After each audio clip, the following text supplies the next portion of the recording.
Oh my goodness. Welcome, welcome to the weekend and beyond. Hello, everybody. It's me, Jake. I'm employing the special effects today to ensure that we're having as much fun as we could possibly have. Oh, hello, Barb. It's good to see you. I'm trying to turn off this weird effect now. I thought it would be easier to do this than I thought, but it's not. But there. Oh, hello, Amy. Greetings to you in Detroit, and Christopher, Flavia. Happy Friday. Happy real Friday. No BS Friday. I'm still trying to see us on the other thing. Bob, greetings to you. Friday. Keith, good to see you there, sir. Rachel, Disco Friday. Yeah, well, disco as best as we can go. Lady Jerry's been out surfing. My arm's a bit sore. Darren,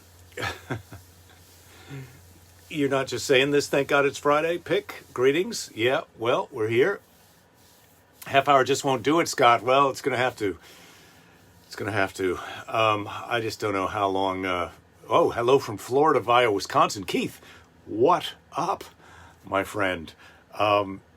I am. Oh, and Dave, the Daves are here. I'm trying to bring us in for a viewing here on the other channel, but okay. I think I'm close now. I think I'm close to being able to see everybody's comments in real time. Oh, so good. Happy Friday. Whiskey and cranberry juice in hand. Jeff, good for you. Good choice. Excellent choice. I've had a glass of rosé myself as I'm heading into this Friday. Lady Jerry Larry has been out for a surf today. I've been in for my ocean dip, even in spite of the fact that my arm is still a little bit sore from my shot yesterday, but I think I'm holding up. I'm going to turn off the heater in here because I don't want to blow out the internet again. So all's well. We got through this week. We'll get through next week. I feel. I would venture to say that that's going to happen. So I just don't even know. I'll be happy when I get my second shot, so that then I can go back to jiu-jitsu. But meanwhile, I'm I'm wearing Henzo's t-shirt. Oh, I haven't flipped the screen around. That's what the problem is. I knew there was something that I forgot to do. You can't remember to do everything all the time. I hope that didn't hurt when that just happened. But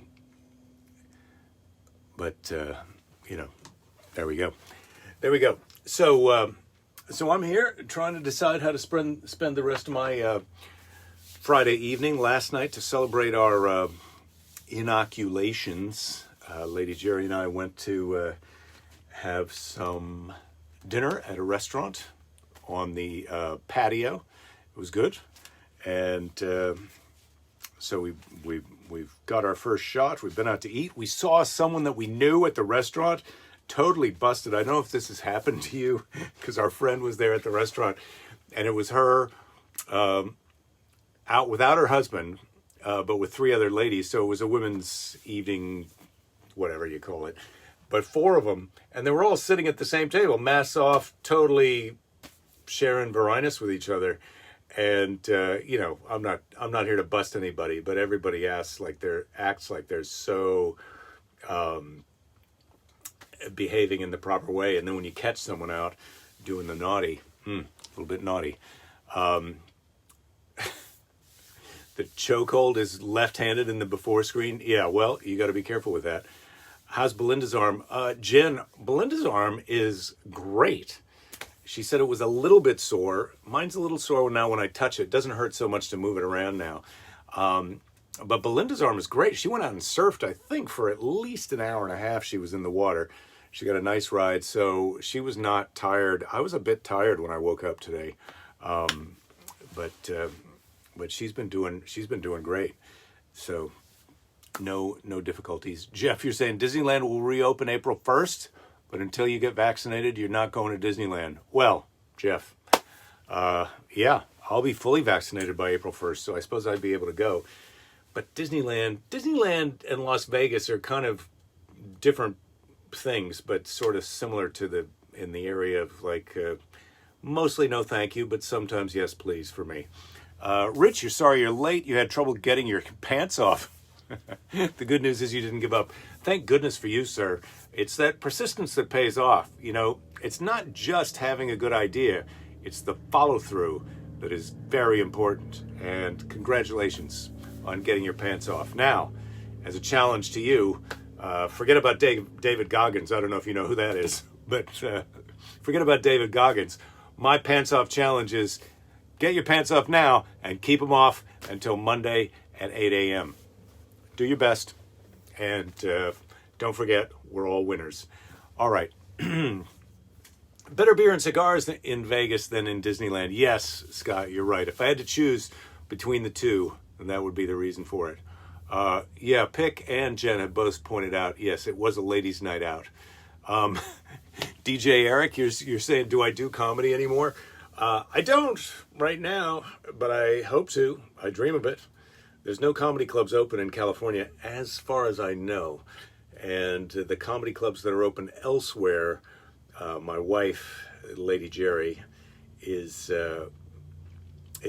got me on pause as far as that goes. But I do comedy anymore as soon as I get the chance, and I'm hoping that that's going to be sooner rather than later. And in other words, I'm hoping to get on stage and get my feet back under me before July 4th, and then I'm hoping to have my first paid gig by let's say September, sometime September, October, Halloween for sure.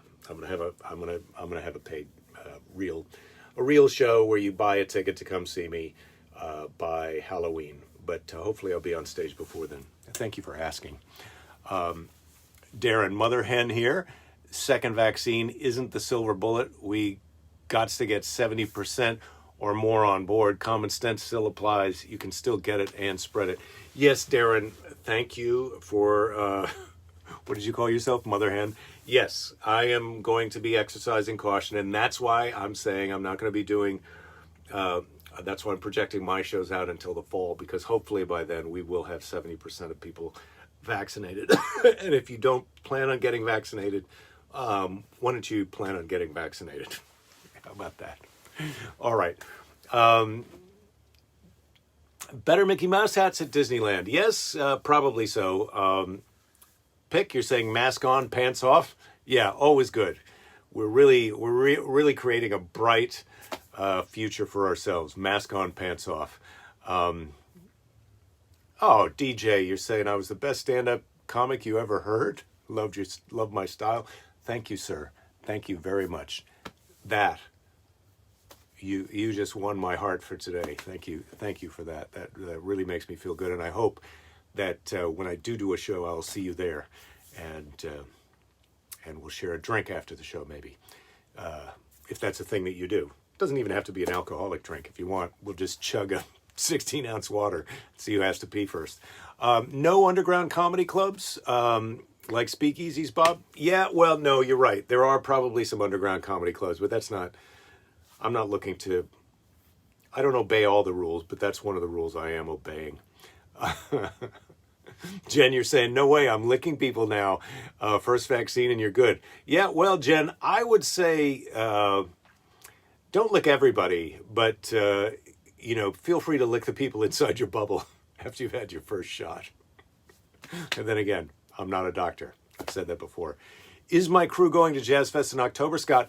I don't know. I will admit that I had bought tickets for last year's Jazz Fest 2020 in April.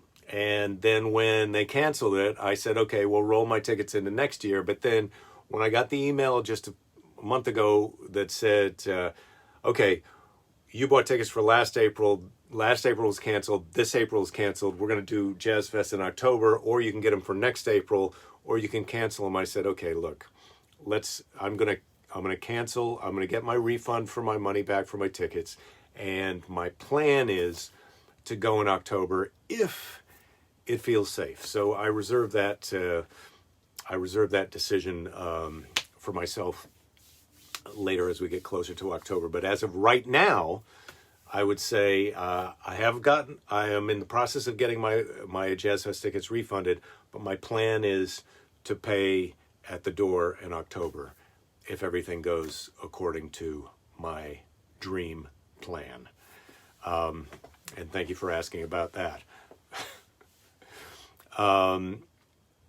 You're saying, Jeff, you're saying you're wearing a mask over where your pants should be. Well, that's a double masking. That's the double masking we've heard so much about.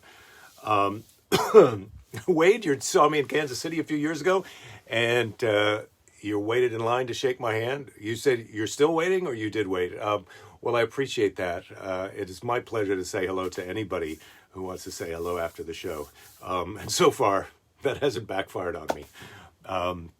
Michael, you got your first shot today. Congratulations, sir. DJ, you're saying you'll be there and you'll drink me under the table. Well, okay. That's not a contest. I'm going to let you win that one. But I'm going to put in a good showing, just so you don't feel bad for yourself. Bob's saying save the licking for Jake Fest. Jen's saying Lick Fest. We may have one night of Lick Fest during the Jake Fest. We'll see. Jen, you're saying you've always wanted to go to Voodoo Fest. I've never been to Voodoo Fest, but I do think that's all those music festivals in New Orleans are basic mix and match of the local talents, which are worth of, you can go to Jazz Fest, you can go to New Orleans anytime you want and have your own music festival of your own design by going out to nightclubs every night. So I think if you want to go to Voodoo Fest, get your voodoo pants on and get the hell down there.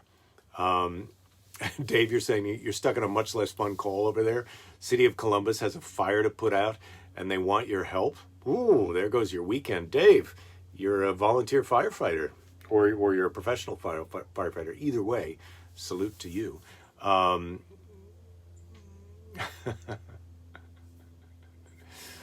Jen, I sat with you after the show because you gave me flowers. Well, also because sometimes can feel sad and lonely after a show. As I can feel a little bit right now. I've been here in the house. Lady Jerry's been gone since about noon. She took off this morning to go surfing about 7:30, and then I saw her again around noon, and then she was gone again since then for a while. Okay, what are you saying? Somebody's saying Michael, you're saying took your then 18-year-old son to see the Boca Black Box a few years ago. He was blown away. Oh, well, that's very nice to hear, Michael. I always hope that I'll get some younger fans that'll be interested in supporting me in my dotage. Because let's face it, people my age can't always manage to get out to the show. But I'm glad he had a good time, and I look forward to getting back to South Florida. Although I don't know if the Boca Black Box is going to happen again. All right, let's take a question from the question box. What would you most like to learn how to do on a computer? Effectively buy ads to sell out comedy shows in the many places that I want to go. Rachel, you're asking if I remember Hippie Man in Denver. Of course. John is his real name. I remember him. I'm a fan of Hippie Man in Denver. He's terrific, and I can't wait to go back to the Comedy Works and see him and my other friends in Denver. Chris Both is another hilarious comedy professional in Denver. All right, here. What are you saying? Oh, Jen, you're saying you would have whisked me off my feet, but you were so nervous you couldn't speak. Well, I don't know. Lady Jerry's already whisked me off my feet, but we could certainly have a beverage together. Boy, I'm not so happy about the questions today, so I'm just going to stick to the comments for a minute. Jeff, this happened. Went into a voodoo shop on Bourbon Street, bought a shaker of some kind, exited the store, shook it, and some guy freaks out that you'll summon the gods and runs away. Really happened. Well, Jeff, I mean, I know that can seem like you had a crazy spiritual experience, but also I'll remind you that in general, there's more people on the streets of New Orleans having peak psychedelic experiences than in any other city in the world. So it could have just been a coincidence that right as he was about to wig out, you walked out of there and shook that thing. So don't be too hard on yourself.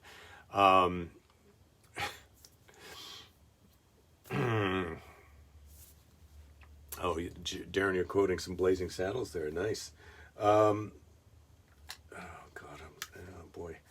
What's the most amazing weather you've seen? This question, I was one time in a plane flying cross country from the East Coast back home to California. And we were coming across the Midwest, Missouri, Iowa, Nebraska, on our way towards the Rocky Mountains. And there was a thunderstorm that was going with an anvil-shaped cloud that was lighting up inside like it had a light in it, and different kind of blue, red, orange lightning strikes that were lighting up this cloud. It was happening right at the right side of the plane. I mean, it was far away. We couldn't feel it in the plane, and we weren't in any danger.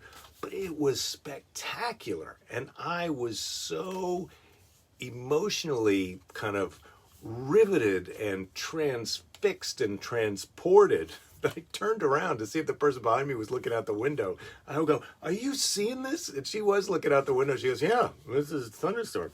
And it was the funny thing to me was like I was having a spiritual sci-fi space travel experience, and she was having that's kind of cool.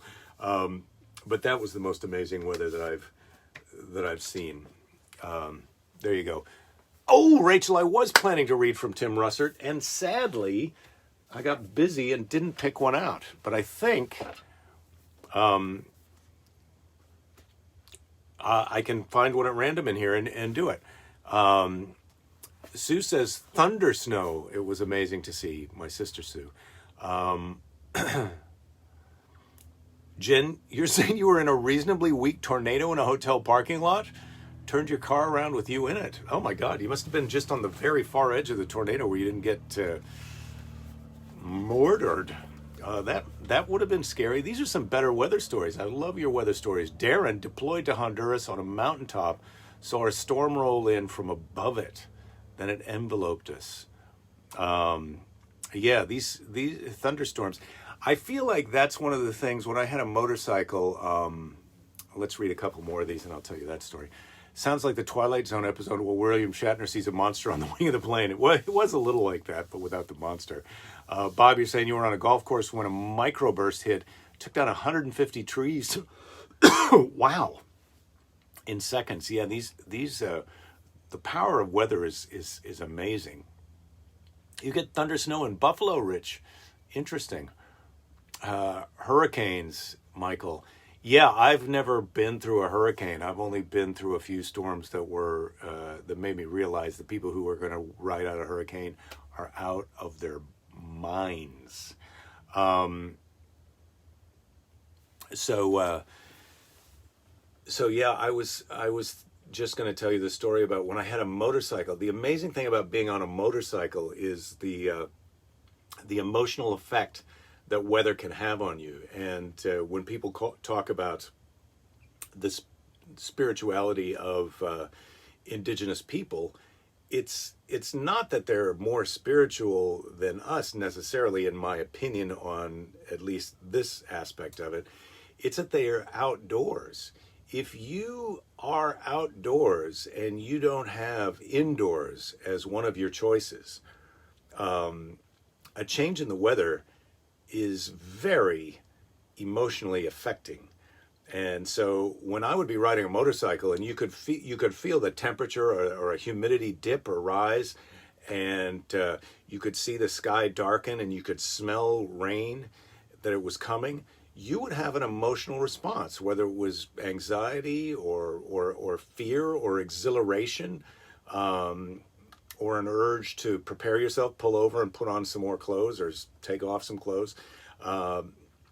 Yeah, the weather is spectacular, and that's one of the things that I'm really looking forward to for with Lady Jerry and I when we get our camper, our Kimbo, and our truck, and we're able to travel around, I just love the kind of emotional connection that you have with the environment when you're spending more time outside in it. And that's even before the idea that you're going to be in some spectacular scenery.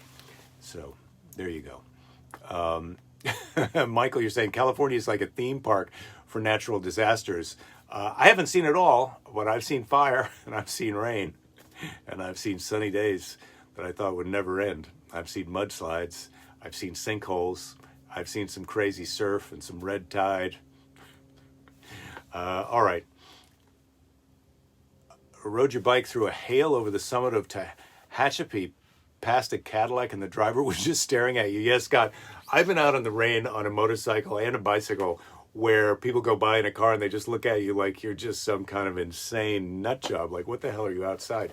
You had golf ball size hail last week, Jen. Now that is emotional. If you're outside and hail like that comes down, you got to figure out a way to not get knocked unconscious or dead by that. That is trouble. Don't look back. You can never hold back. You can never look back. Don Henley. Yeah, Don Henley. And Don Henley, I think, was it Don Henley? No, I think it was someone else. All right, here we go. Let's see if I can pick us out a story here. Father in the Neighborhood. This is a... Jen, you're saying it's emotional inside. Bang, bang, bang, bang, bang.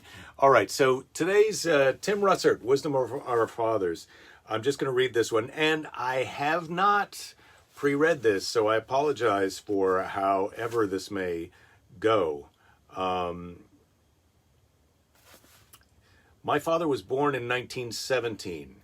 When he was 18, he built and flew an airplane. I remember him, late in life, describing how he converted an old Chevrolet car engine into an airplane engine. He wasn't able to get the plane too far up in the air, but it did fly, and some people who witnessed this feat still talk about it. He was drafted into the Army during World War II and was deployed in the Solomon Islands and the Philippines, where he saw active duty in an all-black company. Only late in life did he tell me that he had continually applied for flight training until a white officer told him that his applications were pointless because when it was known that he was black, his paperwork was thrown in the trash. Although the news broke his heart, he always said it was an honor and his duty to fly for his country. After the war, my father was known as the father of the neighborhood in our section of Indianapolis. Anyone in need could call on him, and he would find a way to help. He fixed cars, radios, televisions, furnaces, air conditioners, and did plumbing and electrical work and charged nothing. He bought groceries for people he knew were in need, and we were not a wealthy family. He loved unconditionally and always strove to see the good in people. He was a magnificent, courageous, generous, caring, loving man who had been spiritually wounded by the racism of his day, but never became embittered by it. He still believed that people were basically good. That's Joyce Turner Hancock, Indianapolis, Indiana. She's a computer operator and daughter of Kenneth Turner. So there's your Wisdom of Our Father story for today. I was able to not allow myself to get completely choked up by that one, but it was quite moving. This is a picture of my father in a slip jacket for the Dream Hotel in New York City, which I haven't been to in a long time. But that's my father. I think that it may actually be his high school graduation photo. He looks like he's about 35 years old. There we go. So there you are. Yes, Rachel, you're quite welcome. You're quite welcome for that story. And what else do we have? Well, we've got a couple more minutes left in the show. I'm going to look at my Jazz Fest memories. Now, I wish there was some more written memories in here. But sometimes it's nice to just pick out a picture of something that you would like to have seen. Oh man, check this out. Here's Johnny Winter from 1992. I wish I had seen that. Johnny Winter, 1992. Still a relatively young man, rode hard, and I love the trousers that he's wearing there. I think you can probably get some trousers like that on the internet if you know what you're doing, if you know how to search for it. So Darren, you're saying, isn't it amazing that often the people who go through the most shit are the nicest and the most considerate on the planet? Yeah, you know, I think it's amazing, Darren. Yes, until you really think about it, because like I've said before on Motivational Monday, you know, my favorite quote from the Rocky Balboa movie about it's not about how hard you can hit, it's about how hard you can get hit and keep moving forward. And so the people who've, as you say, gone through the most shit are the people who've been hit the hardest. And I think in a real sense, those are the people who we've got the most to learn from. And I think we waste a lot of our time looking to celebrities or really successful people for their tips on how to live a great life. When really, if you see a homeless person laughing and eating a sandwich on the curb, that's the person you should ask for how to get the most out of life, because they may know a little bit more about it. All right, there you go. Jen, you did send me that. You did send me this this Jazz Fest Memories book, and I get what you're saying when you say it looks like a terrible old book. It's a funny book because this is one of those books that if you had gotten this book when it was published in, I'm just looking to the front for the copyright date. If you'd gotten this book when it was published in,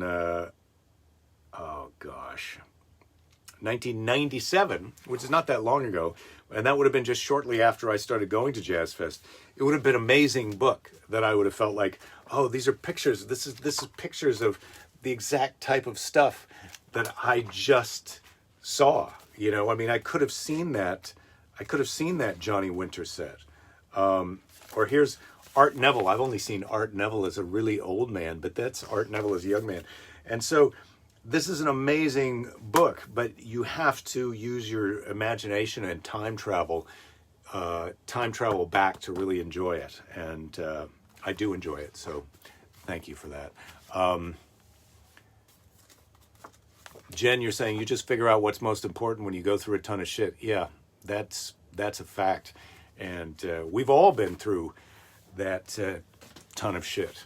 And so hopefully we're going to be a lot better person next year. We're going to be able to give some better advice next year than we were able to give 2 years ago. So good for us. I'm not sure what should be a Stranger Things episode means, Michael, but I like that. And also, thank you, Jeff and Darren, and welcome, Joni. Good to see you here. So I think it's 3:30, and I think we've done our happy half hour. Like I said, it's a shame that well, it's not really a shame. I'm actually kind of glad that I've already had a glass of rosé today, and I've enjoyed my happy half hour with you. And I may have another drink after this. I hope you all have a great weekend, and I look forward to seeing you on Motivational Monday. I think next week is going to be a great week. I feel optimistic about this week. It's the fact that I got my first vaccination, and that some of you have also gotten your first vaccination. I think that's exciting, and that we're all going to be eventually vaccinated and virus free. Let's check the fun meter. I'm in the red, ready to go into the weekend. Love to all. Yes, it's good to see everybody. Wishing everybody a good weekend. I'm going to take my temperature to make sure I'm all right for this weekend. 98.2. That's still that's still normal in my book. Today's Seize the Day. I want to look for a jiu-jitsu one because I'm wearing a jiu-jitsu shirt now.